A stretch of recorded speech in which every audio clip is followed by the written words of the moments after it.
మాకు అత్యంత సన్నిహితులైన love gospel వీక్షకులందరికీ సర్వశుభాలు. యేసుక్రీస్తు వారు శిష్యుల పాదాలు ఎందుకు కడిగారు, దానిలో ఆంతర్యం ఏంటి, దాని అర్థం ఏంటి, ఈ వీడియోలో చూద్దాం. యేసుక్రీస్తు వారు అప్పగించబడే ముందు రోజు రాత్రి భోజనం చేసే టైంలో, ఆ లాస్ట్ సప్పర్ అంటాం కదా, ఆ టైంలో ఆయన చేసిన పని అప్పటి వారిని ఎప్పటి వారిని ఆశ్చర్యానికి గురిచేసింది.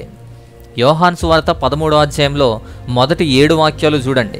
ఆయన భోజనం నుండి లేచి తన పై వస్త్రం అవతల పెట్టివేసి ఒక తువాలు తీసుకుని నడుముకు కట్టుకొనెను. అంతటా పల్లెములో నీళ్లు పోసి శిష్యుల పాదములు కడుగుటకును తాను కట్టుకుని ఉన్న తువాలతో తుడుచుటకును మొదలుపెట్టును అని. ప్రపంచంలో ఏ దేవుడు కూడా దాసుని కాళ్ళు పట్టుకోలేదు, ఒక్క యేసుక్రీస్తు వారు తప్ప. ప్రపంచంలో ఏ దేవుడు, ఏ మనిషి కూడా తన పనివారి కాళ్ళు పట్టుకోలేదు, ఒక్క యేసుక్రీస్తు వారు తప్ప.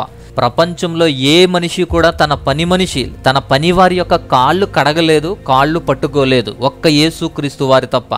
రాజుల రాజు, ప్రభువులకు ప్రభువుగా పిలువబడ్డ, దైవ సంభూతుడిగా, దేవుడి నుంచి వచ్చినవాడుగా, దైవ కుమారుడిగా ఉన్న యేసుక్రీస్తు వారి సహితం కాళ్ళు పట్టుకున్నారు, శిష్యుల పాదాలు కడిగారు అంటే అసలు అంత అమోఘమైన విషయాన్ని ఎవరు వర్ణించగలరు? అలా యేసుక్రీస్తు వారు శిష్యుల పాదాలు కడగటం ఏంటి, ఎందుకు కడిగారు, దానిలో విశిష్టత ఏంటి, ప్రత్యేకత ఏంటి అనేది ఈ వీడియోలో మనం చూద్దాం. ఆ కాలంలో సామూహిక భోజనాలు చేసేందుకు పాదాలు కడుక్కోవాలి. కాళ్ళు చేతులు శుభ్రంగా కడుక్కోవడం తప్పనిసరి ఆచారం. అక్కడ దుమ్ము ధూళి, రోడ్డు మీద ఉండేటువంటి ఆ దుమ్ము ధూళి, మార్గాల మధ్య ఉన్నటువంటి మట్టి, ఇవేమీ రాకుండా ఆ పాదాలు శుభ్రపరచడం అనేది అవసరం. పైగా కొందరు కలిసి తినేటువంటి సందర్భంలో ఇలాంటి ఆచారాలు చాలా క్లీన్గా ఉంటాయి, ఎక్కువే ఉంటాయి. అతిథులు ఇంటికి వచ్చినప్పుడు కూడా అతిథులకు నీళ్లు ఇవ్వటం, అతిథుల పాదాలు ఆ ఇంటి సేవకుడు కడుగుతాడు. హిబ్రూ సంస్కృతిలో ఆతిథ్యం యొక్క ఆచారం ఏంటంటే సేవకులు వినయానికి సూచనగా కాళ్ళు కడుగుతారు. ఆ ఇంటి సేవకులు కానీ పనివాళ్ళు కానీ అప్పట్లో యజమాని కాళ్ళు కడిగేవారు, అలాగే అతిథుల కాళ్ళు కూడా కడిగేవారు. అంతేకాదు, సేవకుడు లేనప్పుడు, పనోడు లేనప్పుడు ఉన్నవారిలో తక్కువవాడు, చిన్నవాడు కడగాలి. లూకాసు వార్త 22వ అధ్యాయము 24వ వాక్యంలో వారిలో ఎవరు గొప్ప, వారి స్థానం ఏంటి అని వారు గుర్తించే ప్రయత్నం చేస్తున్నారు అక్కడ శిష్యులు. కానీ వారి గురువు, వారి అధ్యక్షులు పాలేరుల పాదాలు కడుగుతుంటే వారికి మతిపోయింది, ఆశ్చర్యం వేసింది. హోదా లేదు, గర్వం లేదు, పరిచర్యా కాలమంతా తన పక్కనే ఉన్న వ్యక్తులకు సేవ చేయడానికి, కాళ్ళు కడగడానికి సిద్ధపడ్డారు. వాళ్ళని అక్కడ అబ్జర్వ్ చేయండి. వారి గురువు, వారి అధ్యక్షుడు, వారి దేవుడు, వారి దైవ కుమారుడిగా వచ్చిన ఆ రాజు పాలేరుల పాదాలు కడుగుతుంటే వారికి మతిపోయింది, ఆశ్చర్యం వేసింది. హోదా లేదు, గర్వం లేదు, పరిచర్య కాలమంతా తన పక్కనే ఉన్న వ్యక్తులకు సేవ చేయడానికి, కాళ్ళు కడగడానికి సిద్ధపడ్డారు. అయితే ఇది ఎలా ఉంచితే అసలు భోజనం చేసి మధ్యలో లేచి చేస్తారు ఈ పని. 4వ వాక్యం చూడండి. భోజన పంక్తి నుంచి లేచి పై వస్త్రము తీసి తువాలు నడుము కట్టుకొని పల్లెంలో నీళ్లు పోసి కాళ్ళు కడుగుతారు. అయితే అతిథిగా ఇంట్లోకి రావటమో లేదా భోజనానికి ముందో అలవాటుగా మాత్రం కడగలేదు అక్కడ. అలా అలవాటుగా భోజనానికి ముందు కాళ్ళు కడగలేదు. ఆల్రెడీ వారంతా వచ్చారు, భోజనం చేశారు, భోజన పంక్తి మధ్యలో నుంచి లేచారు అని అర్థమైంది కదా. ఇది ఆచారమో అలవాటో కాదు, అప్పటికప్పుడు అలా చేసినందుకు శిష్యులు కూడా ఆశ్చర్యపోతారు. తమలో ఎవరు గొప్ప అని తమలో తాము వాదించుకుంటుంటే దానికి భిన్నంగా చేశాడు. తమకు ఎవరూ సేవకుడు లేదు, ఒకరి పాదాలు ఒకరు కడుక్కోవాలి అని ఎవరికీ కూడా ఎప్పుడూ అనిపించలేదు. ఎవరు గొప్ప, ఎవరి స్థానం ఏంటి అని ఆలోచించేటువంటి మనుషుల మధ్య యేసుక్రీస్తు వారు ఇలా ఒక సేవకుడై కాళ్ళు పట్టుకుంటుంటే వారికి ఆశ్చర్యం వేసింది. ఆ అద్భుతమైన విషయాన్ని అర్థం చేసుకోలేకపోయారు, ఆ దాని ఆంతర్యం ఏంటో కూడా తెలుసుకోలేకపోయారు. అందుకే వారికి షాకింగ్గా ఉంది. యోహాను సువార్త 13వ అధ్యాయం 15వ వాక్యం చూడండి.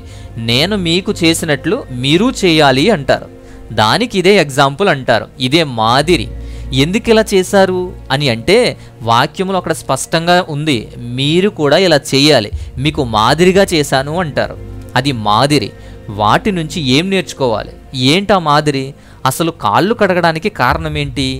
ఆ మాదిరి అంటే అర్థం చేసుకోవాల్సిన 4 విషయాలు, మనం నేర్చుకునేటువంటి 3 విషయాలు, మొత్తం 7 విషయాలు, 7 పాఠాలు ఈ వీడియో ద్వారా నేర్చుకుందాం. నెంబర్ 1, మొదటిది, దేవుని రాజ్యం అనేది రాజభోగాలలా రాజ్య పరిపాలన ఉండదు, రివర్స్లా పనిచేస్తుంది. సో రివర్స్ ఆర్డర్లో ఉంటుంది దేవుని రాజ్యం. అందుకే పొంతు పిలాతు దగ్గర కూడా నా రాజ్యం నీ రాజ్యం వంటిది కాదు, ఇహలోక రాజ్యం కాదు అంటారు. ఎందుకంటే ఇక్కడ పరిపాలించే రాజు సింహాసనం మీద ఉంటాడు, పనివారు పనిచేస్తారు. కానీ దేవుని రాజ్యంలో అలా ఉండదు, రివర్స్లో పనిచేస్తారు. దానికోసమే కాళ్ళు గడిగారు. మత్తయి సువార్త 18:4 చూడండి.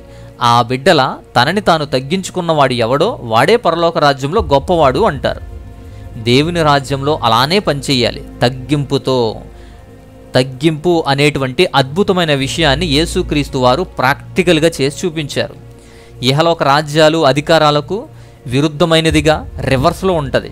అంతేకాదు, ఒకరి కొరకు ఒకరు సహాయపడాలి. గలతీ పత్రిక 5:13 కూడా చూడండి. ఒకరికి ఒకరు దాసులై ఉండాలి అంటారు, యజమానులుగా కాదు. ఒకరికి ఒకరు దాసులై ఉండాలి. ఆయన నీకు సేవ చేయాలి, నువ్వు ఇంకొకరికి సేవ చేయాలి.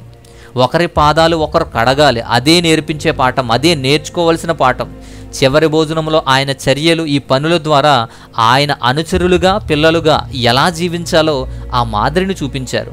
సేవ చేస్తున్నామని చెప్పుకునేటువంటి వారంతా కూడా ఇలాంటి తగ్గింపు సేవాభావం కలిగి ఉన్నారో లేదో తెలియదు.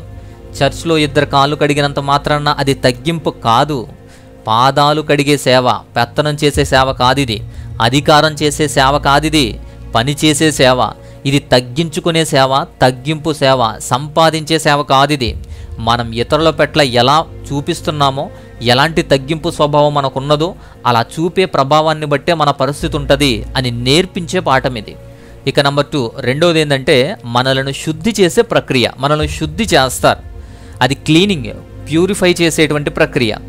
యెషయా గ్రంథం 1:18 ప్రకారం మీ పాపములు రక్తం వలె ఎర్రనివైనా గాని హిమము వలె తెల్లబడతాయి, కెంపు వలె ఎర్రనివైనా గాని గొర్రెబొచ్చు వలె తెల్లవైతాయి అంటారు. అలా చేసేది, మార్చేది ఎవరు? అలా హిమంలా చేసేది, తెల్లనిగా చేసేది ఎవరు అంటే అలా చేసే వ్యక్తి యేసుక్రీస్తు. మనల్ని పవిత్రపరిచేదానికి సాదృశ్యం అది. యేసుకు ముందు శుద్ధీకరణ గురించి ప్రవక్త ప్రవచించాడు యెషయా గ్రంథంలో. అంతేకాదు, యేసుక్రీస్తు వారు రాకముందు శుద్ధీకరణ ఎలాగుండేది? బలులు, నైవేద్యాలు, అర్పణలు, దేవాలయంలో దూప నైవేద్యాలన్నీ కూడా అక్కడ మనం చూస్తాం. అది శుద్ధీకరణ ప్రక్రియలో పూర్తి భాగం కాదు. అలాంటి శుద్ధీకరణ జరగాలి అంటే యేసుక్రీస్తు వారే మార్గం చూపించారు. ఆ శుద్ధీకరణ ప్రక్షాళన శక్తిని ప్రతీకగా చివరి భోజనంలో పాదాలు కడగటాన్ని, ఆ రొట్టె ద్రాక్షారసం పంచుకోవడం జరిగింది. అది రెండో విషయం. ఇక 3, నెంబర్ 3, లోకం ఆశించేది కాదు యేసు చేసింది. లోకం కోరుకునేది కాదు ఇది, లోకం ఆశించేది కాదు ఇది. యేసుక్రీస్తు వారు అలా చేస్తుంటే పేతురు అంటాడు చూడండి. పేతురు గుండె చాలా బరువెక్కిపోయింది, దిగ్భ్రాంతి చెందిపోయాడు. వారి గురువు, వారి రక్షకుడు, దైవకుమారుడు సేవకుని స్థాయికి దిగజారి పాదాలు కడుగుతుంటే చూసి తట్టుకోలేక నా పాదాలు కడగొద్దు అంటాడు. రాజకీయ విముక్తి చేస్తారని, రాజకీయాన్ని మారుస్తారు అని, యోధా ప్రజలకు అధికారం పునరుద్ధరిస్తారు అని, యూదులకు అండగా ఒక రాజ్యాన్ని స్థాపిస్తారు అని, ప్రపంచం ఆయన్ని శక్తిగా రాజుగా కొలుస్తారు అని, మెస్సియగా పాలిస్తారు అని భావించారు. కానీ అందరికీ మంచి బోధిస్తూ అసలైన పరిచర్య అంటే ఏంటో నేర్పించారు. పాదాలు కడిగి అనేక అద్భుతాలు చేశాడు, కానీ ఎప్పుడు ప్రాపంచిక పవర్ కోసం కానీ, పొజిషన్ కోసం కానీ, పొలిటికల్ పవర్ కోసం కానీ, రాజ్యం కోసం కానీ ప్రయత్నించలేదు. క్రీస్తు అనుచరులుగా ఉండటం అంటే ఏంటో నిరూపించడానికే పాదాలు కడిగి ఆ మాదిరిని చూపించాడు. మీరనుకునేది కాదు, జరిగేది ఇది, ఎలా ఉండాలి, ఇది పరిచర్యా ధర్మం అని చెబుతారు. ఇక నెంబర్ 4, 4వది, యేసుక్రీస్తు సేవ చేయడానికి వచ్చారు, సేవ చేయించుకోవడానికి రాలేదు. వ్యక్తిగత ప్రయోజనాల కోసం రాలేదు, సేవకుడిగా వచ్చారని ఊహించడం అనేది చాలా కష్టం. అందుకే సరిగ్గా దాసునిలా మారిపోయాడు ఆయన. హోదా వస్తుందనో, పేరు వస్తుందనో, మంచి పొజిషన్ వస్తుందనో, నాయకత్వ స్థానం కోసం ఇలా ఏదో ఒక ప్రత్యేక స్థానం కోసం చూస్తుంటారు అందరూ. ఆ స్థానం పొందాలని కోరుకుంటారు. యేసుక్రీస్తు వారు దానికి విరోధంగా వేరే మార్గం చూపించారు. అసలైన మార్గం ఏంటో చెప్పారు. మనం అనుసరించాల్సిన విధానం అదే. ఇతరులు మనకంటే ముఖ్యమైన వారా అని కాదు, వారి పాదాలు మనం కడుగుతుంటే వారు మనకన్నా ఉన్నతమైన వారు కాదు. మన సేవాకత్వం ద్వారా మనము ఉన్నతమైన వ్యక్తిగా, సేవాభావంతో అలాంటి స్వభావాన్ని ధరించాలని. ఇక నెంబర్ 5, 5వ విషయం, యేసుక్రీస్తు వారు మనకు చూపే ప్రేమను మనం ఇతరులకు చూపించాలి. The love is ever lasting. ఆ లవ్ని, ఆ ప్రేమని యేసుక్రీస్తు వారు మనకి ఏ విధంగా అయితే చూపిస్తున్నారో మనము కూడా ఇతరులకు అలాగే చూపించాలి. యేసుక్రీస్తు వారు శిష్యుల పాదాలు కడిగినప్పుడు సేవ చేయటమే కాదు, త్యాగపూరితమైన ప్రేమ ఎలా ఉంటుందో చూపించాడు. ఆయన ప్రేమ ఎంత గొప్పదో చూపించాడు. తనతో ఉన్న దాసులు సహితం అందరి కాళ్ళు పట్టుకుని కడిగి శుద్ధి చేసి ఉన్న పరిస్థితిని చూపించాడు. అంత ప్రేమ కలిగిన వ్యక్తి. శిష్యులకు ఏం జరుగుతుందో అర్థం కాలేదు, దానికి మాదిరి చూపించారు. ఆయన శిష్యుల పాదాలు కడిగిన తర్వాత యోహాను సువార్త 13:15 చూడండి. నేను మీకు చేసిన ప్రకారం మీరు కూడా చేయాలి, మీకు మాదిరిగా ఇలా చేశానంటాడు. ఆయన చేయడానికి కారణం మనకు మాదిరి చూపించడం. మనము కూడా అలాంటి ప్రేమ కలిగి ఉండాలి. ఆయన మనకు నేర్పిన తగ్గింపు విధానం, వినయ స్వభావం, ఆయన మీద చూపిన ప్రేమను మనం ఇతరులకు చూపించాలి. మనం ఇతరులకు అలానే చేయాలి, ఆ విధంగా ప్రవర్తించాలి అని నేర్పుతున్నారు. ఇక నంబర్ 6, 6వది, యేసు ఏ స్థితిలో నుంచి ఏ పనికి వచ్చారో, ఏ స్థితిలో ఉన్నారో, ఏం చేస్తున్నారో కంప్లీట్గా అవేర్నెస్ ఉంది, అవగాహన ఉంది, అన్నీ తెలిసే చేశారు. ఈ విషయం ఎందుకు ప్రాముఖ్యం అంటే, తెలిసి తెలియక మనకే తెలుసు అనుకుని, నాకే నాలెడ్జ్ ఉంది అనుకుని ఇంకా నాలెడ్జ్ సంపాదించకుండా సేవ చేస్తున్నాను అంటారు. అలా చేసే సేవ అంతా కూడా కరెక్ట్ అనుకుంటారు, నేను కరెక్ట్ అనుకుంటారు, వాదిస్తారు, డిబేట్ చేస్తారు, విమర్శిస్తారు. అన్నీ తెలుసుకొని చేయాలి, అనుభవపూర్వకంగా చేయాలి. తాను ఎవరు అనే గుర్తింపు మర్చిపోలేదు. యోహాను సువార్త 13:3 చూడండి. తండ్రి తన చేతికి సమస్తము కూడా అప్పగించారు అని తెలుసు, తాను దేవుని దగ్గర నుంచి వచ్చారు అని తెలుసు, దేవుని దగ్గరికి మళ్ళా వెళ్ళాలి అని కూడా తెలుసు, దేవుని వారు అని తెలుస్తుంది కదా. అంతటి స్థితి నుంచి దిగజారి పాదాలు కడిగితే దైవ కుమారుడు కాకుండా పోరు, దేవుని శక్తి లేకుండా పోదు, ఆయన ప్రభావానికి ఏ నష్టము ఉండదు. అన్నీ ఉన్నా ఆయన పరలోకం నుంచే దిగి వచ్చినా కూడా ఇక్కడ దాసుని స్వరూపం దాల్చాడు, దాసునిలా పనిచేశాడు. అది కదా దానికి నిదర్శనం. తండ్రి యేసుని ఎంతో ప్రేమించారు, ఆ ప్రేమని మనకి పంచారు ఈ రూపంగా. ఇక లాస్ట్ నంబర్ 7, వినయానికి గుర్తు. నువ్వు ఎంతటి పొజిషన్లో ఉన్నా, పవర్లో ఉన్నా, వినయం లేకపోతే వృధా. వినయానికి గుర్తుగా చేశాడు దేవుడు. అలానే ఇంకొక పాయింట్ ఏంటంటే, సేవ చేయాలి, మనకు సేవ చేయాలి అనుకునే వ్యక్తికి తిరస్కరించడం కూడా, ఆ సేవను తిరస్కరించడం కూడా నిజమైన వినయం కాదు అంటారు. కొన్నిసార్లు మనకు సేవ చేయడానికి ఇతరులను అనుమతించడం చాలా కష్టంగా ఉంటుంది. ఇక్కడ కూడా పేతురు నా కాళ్ళు కడగొద్దు అంటారు, నేను నిన్ను కడక్కపోతే నువ్వు నా వాడివి కాదు అంటాడు ఆయన. ఇలా కొన్నిసార్లు తిరస్కరించినా అది వినయం కాదు. ఎవరు చేసే సేవ, ఎవరు చేసే పని వారిని చేయనివ్వాలి. పేతురు వినయంతో కాదు, అహంకారంతో స్పందించాడు. అక్కడ యేసు చేసింది గ్రహించలేకపోయాడు. మనం ఇతరులకు సేవ చేసేంత మంచి వాళ్ళమేం కాదులే అని అనుకోవద్దు, సేవ చేసేవారిని కూడా ఆటంకపరచొద్దు. అలాగే వినయానికి గుర్తుగా ఇలాంటి వినయ స్వభావాన్ని మనకు చూపించారు. ఈ 7 లక్షణాలు గమనించండి. దేవుని రాజ్యంలో ఉండాలన్నా, యేసుక్రీస్తు వారి ఫాలోవర్గా, శిష్యులుగా, అపోస్తులుగా ఉండాలన్నా కూడా ఇలాంటి వినయ స్వభావం, తగ్గింపు స్వభావం, ఇలాంటి మాదిరి, ఇలాంటి ప్రేమ, ఇవన్నీ తెలుసుకోకపోతే ఆయన వెంట ఉన్న ప్రయోజనం ఏముంటుంది అర్థం చేసుకోండి. అందుకోసమే ఆయన ఒక మాదిరిని చూపించడానికి, కొన్ని విషయాలకు వాళ్ళకి అర్థమయ్యేలా చెప్పడానికి కూడా ఈ విషయాలు చేశారు.